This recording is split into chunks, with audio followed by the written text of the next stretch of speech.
दोस्तों आदाब, जय हिंद जय भारत। मैं हूं अकील खान। हम आपका हार्दिक स्वागत करते हैं BTS न्यूज़ में। दोस्तों, कोरोना वायरस के चलते जहां कुछ कंट्रीज़ में इकोनॉमिकल क्राइसिस बढ़ रहा है, तो वहीं दूसरी तरफ कुछ मुल्कों में पॉलिटिकल रिलेशन के चेंजेस भी देखने में आ रहे हैं। इसका ताज़ा एग्जांपल मिडिल ईस्ट में बढ़ रही इजराइल और अरब देशों की नज़दीकियां हैं।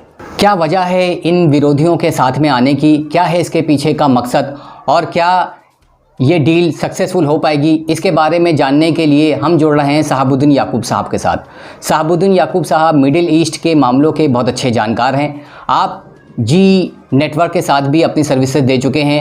फ़िलहाल आप न्यूज़ नेक्स्ट नेटवर्क नाम से एक यूट्यूब चैनल चलाते हैं। इसके साथ साथ आप ब्लूम बेस्ट न्यूज़ करके भी एक नया चैनल लेकर के आ रहे हैं। तो आइए हम जुड़ते हैं शहाबुद्दीन याकूब साहब के साथ और इन सारे सवालों के जवाबात आपसे जानते हैं। सर, बहुत बहुत स्वागत है आपका हमारे चैनल पे। आज जो टॉपिक हमने चूज किया है वो है अरब इजराइल के बीच जो नए ताल्लुकात बन रहे हैं सेंचुरी डील के नाम से। उसके बारे में हम ये जानना चाहते हैं कि कोरोना के पीरियड में जहाँ पर सारी कंट्रीज कोरोना में व्यस्त हैं और वहाँ की इकोनॉमिकल कंडीशन खराब हो गई है, इस बीच में मिडल ईस्ट में एक नई खिचड़ी पक रही है जिसको अरब इजराइल रिलेशन का नाम दिया जा रहा है, इब्राहिम अकॉर्ड का नाम दिया जा रहा है। ऐसे वक्त में इस तरीके की सेंचुरी डील का क्या मकसद है? असल में सबसे पहले तो आपका बहुत बहुत शुक्रिया। और जहाँ तक आपने ये जिक्र किया अरब इसराइल के जो नए दौर का जो आगाज़ हो रहा है और ख़ास तौर से उसके लिए जो वक्त चुना गया, वो तो इसमें आपको जहन में ये भी रखना चाहिए कि इस वक्त US के अंदर जो है नवंबर में इलेक्शन भी होने वाला है। और चूंकि ये कोविड जो है ये तो बहुत पहले आ गया था और लेकिन इस वक्त US में इलेक्शन होने वाला है। दूसरी बात यह है कि खुद इसराइल के अंदर जो प्राइम मिनिस्टर बेंजामिन नेतन्याहू हैं उनके खिलाफ शदीद एक तरह से गुस्सा पाया जाता है, इसलिए कि उनके आवाम जो है उनके खिलाफ सड़कों पे है और वो उनके ऊपर बहुत सारे करप्शन के इल्ज़ामात हैं। तो ऐसे में इन दो चीज़ों को अगर आप मिला के देखें कि अमेरिका के अंदर इलेक्शन होने वाला है और डोनाल्ड ट्रंप का जो एक तरह से टर्म रहा है, ये बहुत सारे इश्यूज को लेकर बहुत ज़्यादा अच्छा नहीं रहा है, यानी कि उन पे प्रेशर बहुत है और वहाँ की जो एस्टेब्लिशमेंट है वो भी बहुत ज़्यादा खुश नहीं है डोनाल्ड ट्रंप के बहुत सारे ऐसे फैसले से। तो वहाँ पर इलेक्शन में डोनाल्ड ट्रंप को बहुत सारी मुश्किलों का सामना है। वैसे में उनकी कोशिश ये थी कि कुछ एक ऐसा ब्रेक थ्रू अपनी आवाम के सामने रखा जाए कि जिससे उनको लगे कि चलो एक बड़ा काम तो कम से कम ये कर गए। और उसमें सबसे बड़ा ब्रेक थ्रू यही है कि वो अपनी आवाम को, ख़ास तौर से वहाँ पे जो ज्यूज लॉबी है और या ज्यूश जो वोटर्स हैं, उनको वो समझाना चाहते हैं कि देखिए जो काम आपका बरसों से नहीं हो सका वो मैंने आके कर दिया। इसलिए कि इसराइल के ताल्लुक से उन्होंने कई सारे ऐसे आके फैसले लिए, जैसे डील ऑफ सेंचुरी उन्होंने शुरू की और उसमें इसराइल का जो कैपिटल है उसको तेल अवीव से उठा के यरूशलेम कर दिया। उसमें बहुत सारे मुल्कों को उन्होंने राजी किया, खुद अपनी एम्बेसी उन्होंने शिफ्ट कर दी और अब उन्होंने जो अरबों के साथ ये जो पीस डील करवाया, जिसको आपने जैसे खुद ही जिक्र किया कि अब्राहम अकॉर्ड उसका नाम दिया है। तो ये सब का मकसद ये है कि एक तरफ तो अमेरिका के अंदर जो होने वाला इलेक्शन है उसमें डोनाल्ड ट्रंप के लिए एक माहौल तैयार करना और दूसरी तरफ जो बेंजामिन नेतन्याहू हैं उनके खिलाफ जो इसराइल के अंदर एक तरह से डेमोन्स्ट्रेशन हो रहा है और लोग एक तरह से चाह रहे हैं कि भाई आप इस्तीफा दें। तो उनको ये बताना कि बेंजामिन नेतन्याहू के जो अब तक के जो उनकी खिदमात हैं या जो उन्होंने इसराइल के जो उनका कंट्रीब्यूशन है वो बहुत बड़ा है और आज उनकी ही वजह से ये अकॉर्ड हो रहा है। और अगर वो बाकी रहते हैं, यानी एज ए प्राइम मिनिस्टर अगर वो कंटिन्यू करते हैं, तो इस अकॉर्ड को जो अभी शुरू हुआ है और ये जो पीस डील शुरू हुआ है ये ज़्यादा बेहतर तरीके से हो सकता है। तो एक तो ये है कि जो आपने कहा कि इस वक्त में आनन फानन ये सब करने की क्या जरूरत थी, तो उसको फिल वक्त मतलब आप उसको इसी से जोड़ के आप देख सकते हैं कि US में इलेक्शन हो रहा है और ट्रंप को कुछ फाइनलिटी के तौर पर अपने लोगों के सामने रखना था और बेंजामिन नेतन्याहू को भी अपनी आवाम को जो है किसी तरह से इत्मीनान दिलाना था कि हम आप जिस काम के लिए हम यहाँ बैठे हैं वो कर रहे हैं। तो सर इसमें दो मुख्य पर्सनैलिटीज इन्वॉल्व हैं इस डील में। एक तरफ तो इसराइल के बेंजामिन नेतन्याहू हैं, तो दूसरी तरफ अमेरिका डोनाल्ड ट्रंप के दामाद जेरेड कुशनर है। ये तो समझ में आता है कि इसराइल में जिस तरीके से वहां पर नेतन्याहू के खिलाफ चोरी के इल्जाम लगे हैं, भ्रष्टाचार के इल्जाम लगे हैं, तो वहां की जो ज्यूस आवाम है उसको उस तरीके से वो मना सकते हैं कि देखिए मैंने अरब इसराइल पीस डील में करा रहा हूँ और अरबों को अपने सामने झुका रहा हूँ। लेकिन दूसरी तरफ जहां पर बात आती है डोनाल्ड ट्रंप की, तो वो इस डील को लेकर के नोबेल प्राइज की भी बात कर रहे हैं कि मैंने इतना बड़ा समझौता करा दिया है जो कि आज तक यूएस का कोई प्रेसिडेंट नहीं करा पाया, तो इसके लिए वो अपने आप को नोबेल पीस प्राइज के लिए भी नॉमिनेट कराना चाहते हैं। लेकिन सर सवाल यहाँ ये उठता है कि डोनाल्ड ट्रंप के शासनकाल में जिस तरह यूएस में नस्ली दंगे हो रहे हैं, इकोनॉमी पूरी तरीके से बर्बाद हो गई, और सबसे बड़ी बात तो ये है कि कोरोना के पीरियड में उन्होंने चीन पर इल्जामात तो लगाए, लेकिन खुद सबसे ज़्यादा जो केसेस नज़र आ रहे हैं सुपर पावर होने के बावजूद भी अमेरिका में। तो आपको क्या लगता है कि ये डील बाकी सारी चीज़ों पर हावी पड़ेगी और वहाँ के लोगों को क्या वो मनाने में सक्सेसफुल हो पाएंगे कि वो एज ए प्रेसिडेंट फिर से डोनाल्ड ट्रंप को वापस लेके आए? ये तो ठीक है कि वहाँ पर ज्यूज लॉबी यूएस में काफ़ी इंपॉर्टेंस रखती है, काफ़ी दबाव डालती है, लेकिन फिर भी क्या ये डील को जिताने में सक्सेसफुल हो पाएगी? क्या लगता है आपको? नहीं, जब आप इलेक्शन में जाते हैं तो वोटर्स जो हैं अलग अलग उनका सेक्शन होता है, सोसाइटी के अलग अलग जो भाग होते हैं। जैसे आप हिंदुस्तान में भी अगर आप देख लें तो इलेक्शन जब होता है तो आप अपना देखते हैं कि हमें माइनॉरिटीज़ के लिए क्या कहना है, हमें अलग अलग रीजन के लिए क्या कहना है। तो इसी तरीके से वहाँ पे जो वोटर्स के अलग अलग एक तरह से सेक्शन है या चंक है, उनको एड्रेस करना है। तो वहाँ पे एक जो जेविश वोटर्स हैं, जाहिर बात है उनकी एक तादाद है। दूसरी बात है उसमें सबसे जो अहम चीज़ है वो ये है कि जो एस्टेब्लिशमेंट है, यानी कि वहाँ के सिस्टम पे उनकी बहुत ज़बरदस्त पकड़ है। और वो इतनी पकड़ है कि अगर वो एक तरह वो अगर अपनी सपोर्ट इनको ना दें तो इनके लिए इलेक्शन में जीतना बहुत मुश्किल हो जाता है। उसके अलावा सिर्फ उसका एक ही एस्पेक्ट नहीं है कि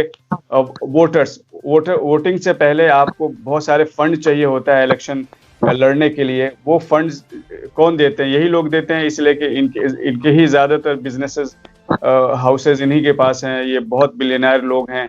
तो ये जो फाइनेंशियल जो कंट्रीब्यूशन है वो भी एक बहुत बड़ा है। वो वो आपसे अगर खुश नहीं है तो आपको मना कर सकते हैं, भाई आपने कुछ नहीं किया, हम आपको क्यों कंट्रीब्यूशन दें।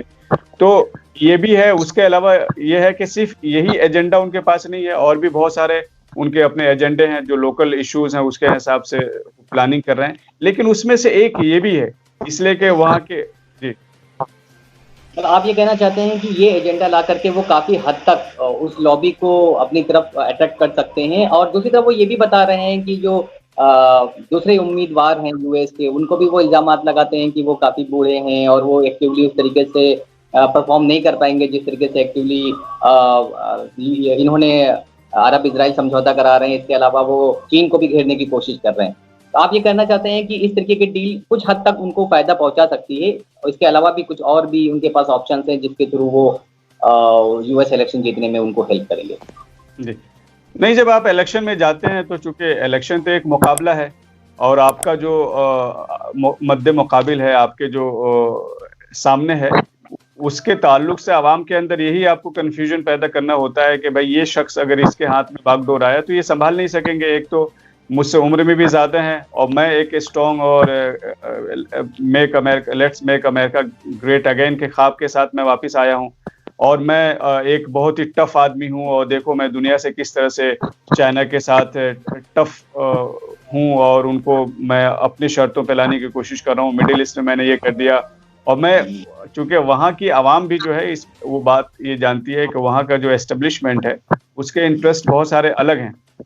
तो वो कहीं ना कहीं अपनी आवाम को भी ये बताना चाहते हैं कि भाई देखो मैं अमेरिका के इंटरेस्ट में सोच रहा हूँ, और यहाँ पे जो बहुत सारी लॉबीज हैं जो सिर्फ अपने लिए काम करती हैं और अमेरिका का इंटरेस्ट उनके लिए उतना मैटर नहीं करता, वो भी मैं देख रहा हूँ। इसलिए कि आपको पता होगा कि बीच में जैसे डोनाल्ड ट्रंप ने ये कह दिया कि बहुत सारे जो लोग हैं वो चाहते हैं कि जंग हो ताकि उनके असलहे बिकें, और इस तरह से तो इस तरह की जो बातें हैं उससे ये इशारा मिलता है कि डोनाल्ड ट्रंप जो हैं वो अपनी आवाम को ये बताना चाहते हैं कि आपके जो भी इंटरेस्ट हैं वो मैं हर एंगल से उसको देख रहा हूँ और सबको मैं प्रोटेक्ट करना चाहता हूँ।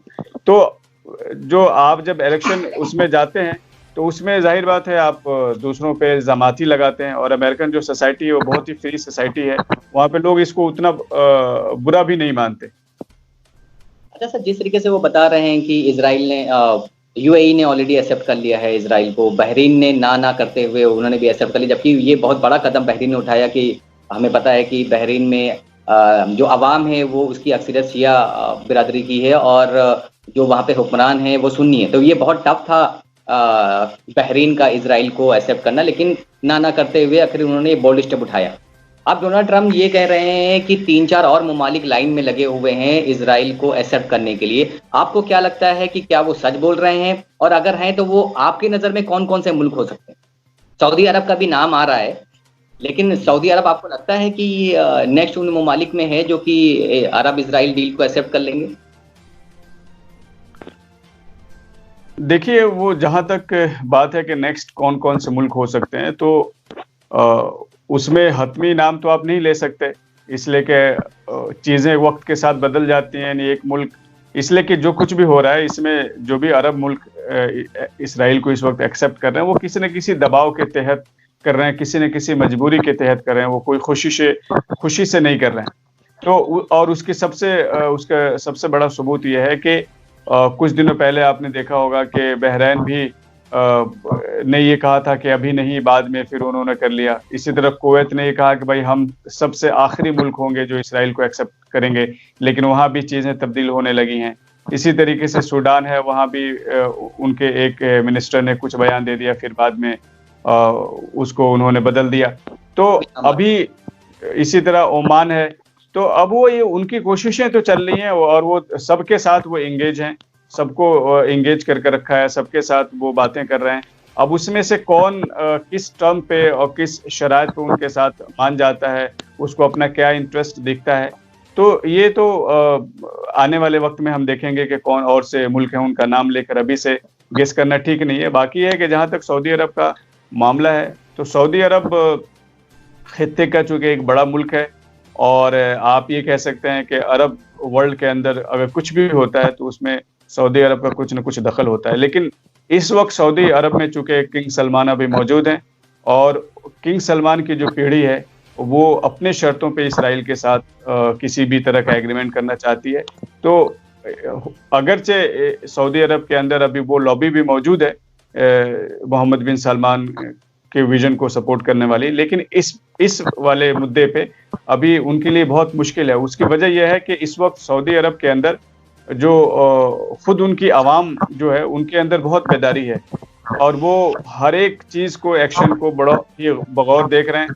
अभी आपने देखा होगा, कल मैंने खुद अपने चैनल पे जो वीडियो डाला है उसमें मैंने ये बताया है कि लंदन में खुद उन्होंने नेशनल असेंबली पार्टी, उन्होंने एक जो वहाँ के थिंक टैंक एक तरह से है, आप कह सकते हैं थिंक टैंक, मतलब ये कि जो इंटेलेक्चुअल ग्रुप है सऊदी अरब का, जो अलग अलग इश्यूज़ की वजह से जो इन मुल्कों में जाके आबाद हो गया है, वो सब लोग मिलकर इकट्ठा हो गए और उन्होंने एक नई पार्टी बना ली है। उसका मकसद ये है कि उनको ये लग रहा है कि सऊदी अरब जिन क्राइसिस से गुजर रहा है उसमें अब सऊदी अरब को बचाना ज़्यादा ज़रूरी है, बजाय इसके कि हुक्मरान तबका को रियायत दी जाए।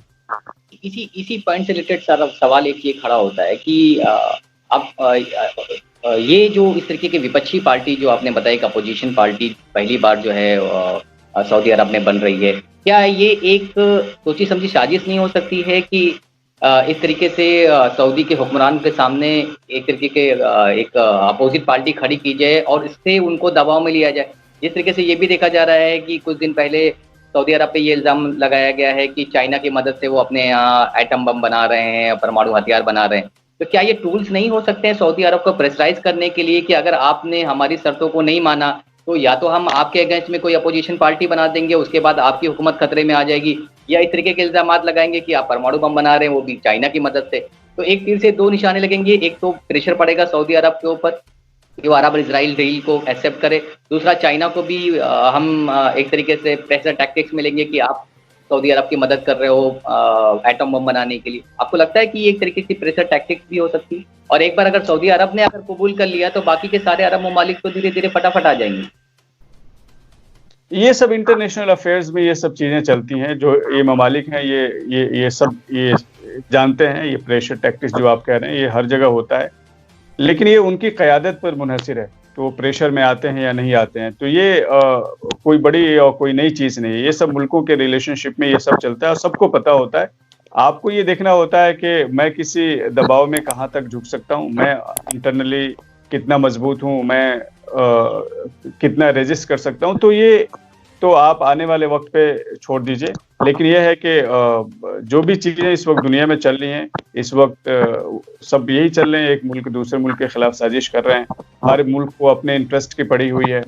तो इसमें हर मुल्क को अपने इंटरेस्ट को देखना है और वो इस इंटरेस्ट को बचाने के लिए वो क्या कुछ कर सकते हैं, ये सब कुछ उनको ही करना होता है। सर, जिस तरीके से फिलिस्तीन ने अभी इस अरब इजराइल डील को पूरी तरीके से मुस्तरद कर दिया, उन्होंने बोला कि ये हमारे साथ धोखा किया गया है। यहाँ तक कि उन्होंने यूएई पर भी इल्ज़ाम लगाया कि उन्होंने हमारे साथ फिलिस्तीनी अवाम के साथ धोखा किया है। अगर सऊदी अरब प्रेशर में आने के बाद अगर इस अरब इजराइल डील को मान लेती है, पीस अकॉर्ड का हिस्सा बन जाती है इजराइल अकॉर्ड का, तो आपको लगता है कि आले सऊद बहुत बड़ी मुसीबत में आ जाएंगे कि वहाँ की आवाम क्या इस चीज़ को एक्सेप्ट करेगी? और ये सऊदी अरब के चौधराहट के ऊपर एक आखिरी साबुत की कील के तौर पे साबित नहीं होगा? नहीं, ये सब तो देखिए उनके जो ताल्लुकात है वो कोई ढके छुपे नहीं है। वो उन सबको पता है कि बैकडोर तो सबके साथ अच्छे ताल्लुकात हैं। अभी जहाँ तक चीज़ें सामने लाके करनी होती हैं, यानी कि आप दुनिया के सामने किसी चीज़ को एक्सेप्ट करना होता है, वो बात उसकी होती है। और उसके लिए जो किंग सलमान है उन्होंने क्लेरिफाई कर दिया है किसी हद तक कि भाई हम अपनी शर्तों पे तो ये एग्रीमेंट कर सकते हैं, इसराइल के साथ उस तरह के ताल्लुकात बहाल कर सकते हैं जिस तरह आप चाह रहे हैं, लेकिन आप जिस तरह चाह रहे हैं वो अभी मुमकिन नहीं है। तो जब तक किंग सलमान की इस क्लैरिफिकेशन के बाद अभी आप इतना जल्द ये सब होता हुआ दिखाई नहीं दे रहा है। फ्यूचर में क्या होगा?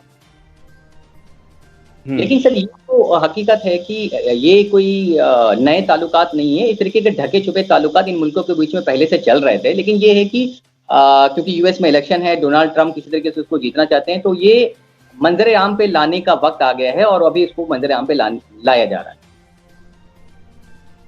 हाँ, वो देखिए असल में गेस वर्क बहुत सारा होता है। तो आप कुछ भी कह सकते हैं, जो कुछ सामने दिख रहा है वो काफी है चीजों को समझने के लिए। आगे क्या होगा ये सब गेस वर्क है कि आगे ये हो सकता है, वो हो सकता है। अभी मैं समझता हूँ कि उसका वक्त नहीं है कि उस पे आप बैठ करके एनालिसिस किया जाए कि आगे क्या होगा। अभी फिल वक्त जो है वो ये है कि कुछ ममालिक हैं जो उनके साथ जा चुके हैं, कुछ ममालिक जाने की तैयारी में हैं, वो अपने इंटरेस्ट देख रहे हैं, अपनी आवाम के रिएक्शंस देख रहे हैं और उनका क्या फ़ायदा होगा, क्या नुकसान होगा। अब क्या है, मुल्कों के आपस के ताल्लुकात में हर मुल्क जो है अपना इंटरेस्ट देखता है। इस मुश्किल के वक्त में हर मुल्क के सामने अपने सर्वाइवल के भी इश्यूज हैं। तो बहुत सारी ऐसी चीज़ें हैं कि जो डिटरमाइन करती हैं कि उन्हें क्या करना है। सर, बहुत बहुत शुक्रिया आपका कीमती वक्त देने के लिए, इस टॉपिक पे बात करने के लिए। बिल्कुल सही बोला आपने, ये तो वक्त ही बताएगा कि ऊँट किस करवट बैठता है और आने वाले यूएस के इलेक्शन में डोनाल्ड ट्रंप को इसका फ़ायदा होता है या डोनाल्ड ट्रंप नहीं आ पाते हैं और अरब इजराइल डील बीच में मुकम्मल हो पाती है या वहीं ख़त्म हो जाती है, ये तो आने वाला वक्त बताएगा। सर, बहुत बहुत शुक्रिया। आगे किसी और मुद्दे के साथ हम आपसे फिर से कॉन्टेक्ट करेंगे। धन्यवाद।